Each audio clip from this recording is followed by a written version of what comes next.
The year is 2001 and the future of gaming was just beginning to bloom.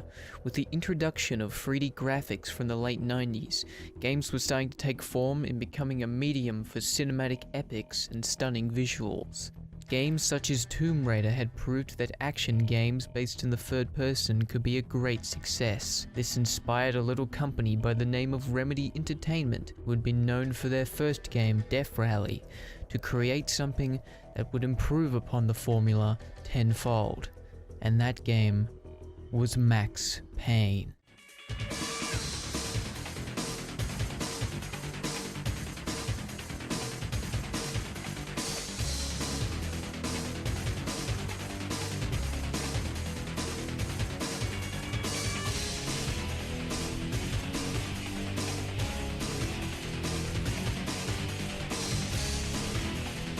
My name is Ozzy Wazzy, and we are going to look at the game that revolutionized the industry and is considered a forgotten gem.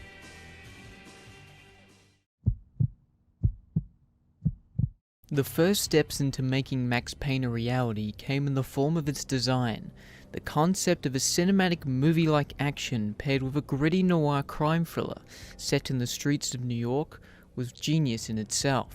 But the real interesting stuff came from the concept of the game's protagonist. The idea of a hard-boiled detective who had everything he wanted in life brutally taken away from him, creating a man fueled by vengeance with nothing to lose. On paper this seemed pretty stock standard, but the game's story would attempt a more in-depth and psychological take on the action genre, paired with a new mechanic known as bullet time that would slow down the environment for the player's advantage. It was this very concept that was shown off to game publisher 3D Realms, who had greenlit the project after great interest. And just like that, the official production of Max Payne was underway.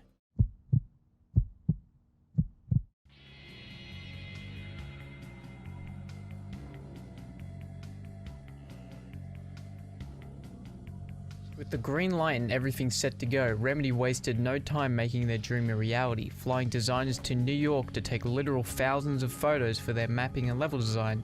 The developers wanted to capture the dark tones and atmosphere for the city that never sleeps. As for the cutscenes, it was agreed that the game would feature graphic novel-esque panels, as it was proven to be more inexpensive to produce and helped with the game's overall storytelling and tone. And if any changes need to be made in future development, it would be not as difficult to pull off as opposed to making an in-game cutscene. Considering how robust and undefined 3D graphics were at the time, I'm going to say they made the right call. Due to concerns with the budget, the game's cast of characters would be mostly in-house, with the titular role of the face of Max Payne belonging to the game's lead writer, Sam Lake. Other characters would be played by other developers, their friends, and even family members, with the main antagonist, Nicole Horn, even being played by Sam Lake's mother.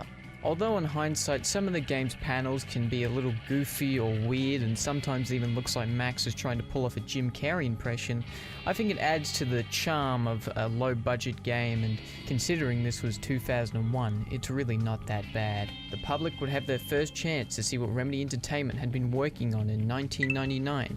Many were impressed by the game's engine known as Max FX, with its use of 3D-based effects such as muzzle flashes and gun smoke.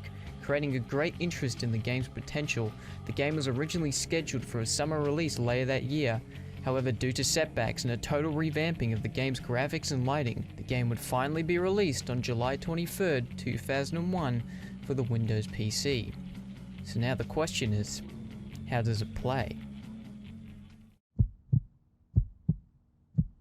Max Payne's gameplay features bullet time focused gun battles with some rare elements of platforming and puzzles throughout overall linear levels.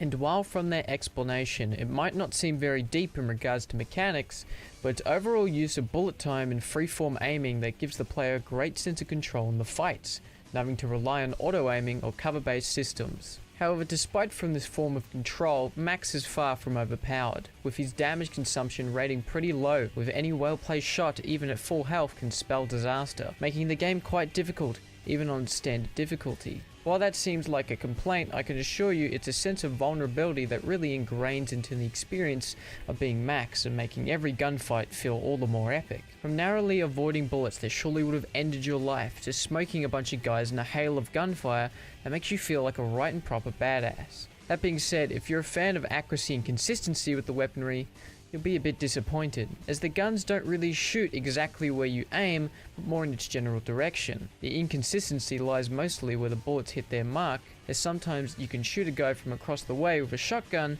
but miss half your shots at close range with an Uzi. Thankfully, ammo is pretty plentiful, so you don't feel cheated when you have to use an entire clip for one guy. However, you'll find yourself only sticking to a handful of your arsenal as the game progresses, most notably the Colt Commando.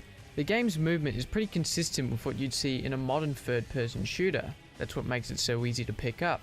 However, this might not seem like a big thing nowadays, but when games like Tomb Raider played like you were driving a tank, this is a big win for Max. This is especially important in a game like Max Payne, as you need to be constantly on the move, otherwise you'll suffer the wrath of your enemies. However, you'll find yourself diving into a lot of corners more often than not if you're not familiar with the lay of the land. This means you're probably taking advantage of the game's quick save feature, as you'll be dying a lot from cheap shots and overall poor enemy placement. However, once you get wise to the game's tactics, you'll be able to get a good grip on your surroundings and rinse through your enemies with relative ease.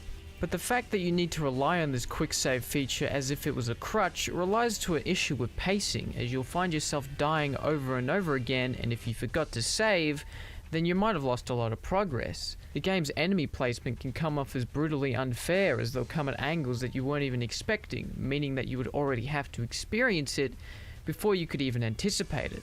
And if you get too cautious and frequent with your quick saving, you might get yourself caught in a death loop like I did, which was an extreme ordeal, so the best lesson you can learn from this is to be careful where you save. Something this game does in an interesting way is its health system, with the way of replenishing your health being in the form of painkillers.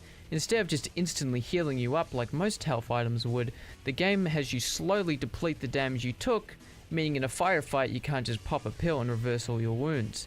The downside is that most shots do more damage than you can fix, meaning you might need a bunch of painkillers just because some punk tagged you in the back with one shot, which plays into that unfair enemy spawning I talked about earlier. To summarize, Max Payne controls very well with its easy to master movements and use of bullet time. However, with gunplay that is overall not exactly consistent, it is still very entertaining to say the least. However, with cheap enemy placement that can lead to a lot of undeserved deaths, inspiring a carefulness that doesn't suit the game's flow at all. The health system doesn't put a hamper on the overall challenge, which is for the better. Overall, a fun and engrossing experience all round.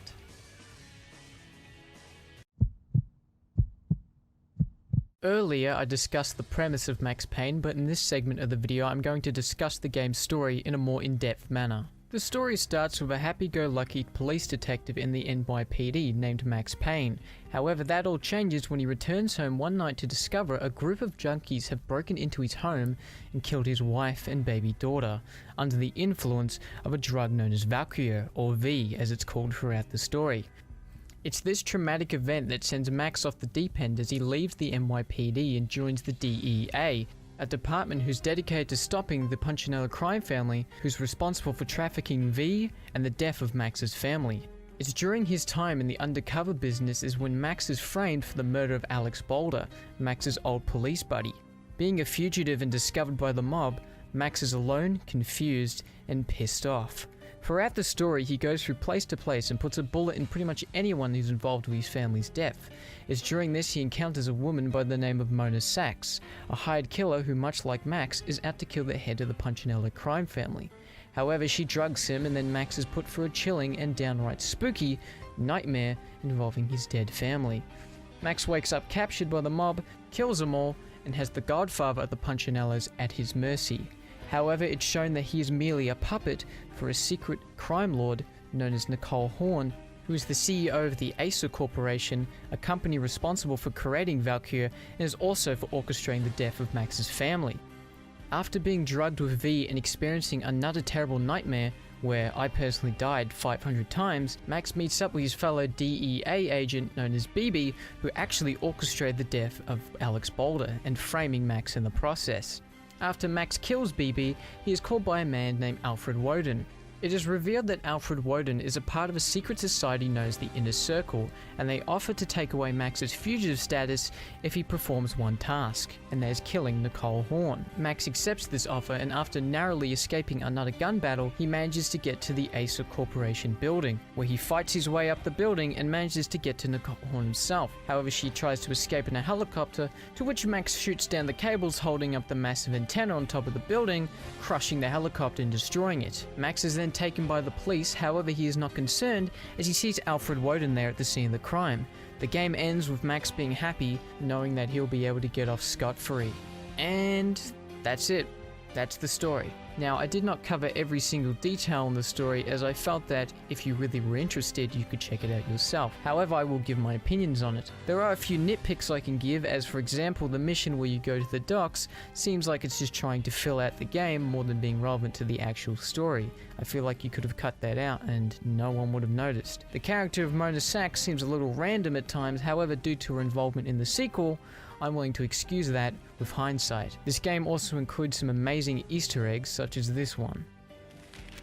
There's something disturbingly familiar about the letter before me. The handwriting was all pretty curves. You're in a computer game, Max. The truth was a burning green crack through my brain, weapon statistics hanging in the air glimpsed out of the corner of my eye, endless repetition of the act of shooting, time slowing down to show off my moves, the paranoid feel of someone controlling my every step. I was in a computer game. Funny as hell, it was the most horrible thing I could think of. Overall, it's the story itself which could have turned a neat third-person action game into an amazing experience that nails the gritty crime thriller vibe to a T. In this video, we've discussed the development, the gameplay, and even the story, but I feel to truly encapsulate the game's impact on the modern generation, it's important to look at the game's reception. The game sold 82,000 copies within its first month and went to sell over 400,000 copies not including console versions, making it $56 million by 2006, making it one of the highest selling PC games from the year 2000 to 2006. And considering the fact PC gaming was a massive thing, like it is today, this was quite a big deal. While Tomb Raider was influential on making the third-person shooter games, Max Payne took what Tomb Raider had pioneered and improved on it in almost every way, pretty much cementing the third-person formula that we know today, with its use of never-before-seen bullet time, at least to that degree, into seamless gameplay. It was practically revolutionary. While it's not much of a big deal, as a lot of modern games use this bullet time function as a mere power-up, Max Payne is definitely considered to be at a very high standard of fun and well-produced action games. Max Payne not only was a good game in itself, but it came around at a time when no one really experienced intense, engaging 3D action to this degree before. Had this game come out today, I don't believe it would hit all the same praise, but considering it plays extremely well to even this day, with 60 FPS and 1080p resolution on the Windows 10 with some post-patching by fans, although Max Payne has its minor flaws, it's easy to say it paved the way for a good game design and masterful storytelling, not to mention the game that inspired many other Remedy titles such as Alan Wake and Control.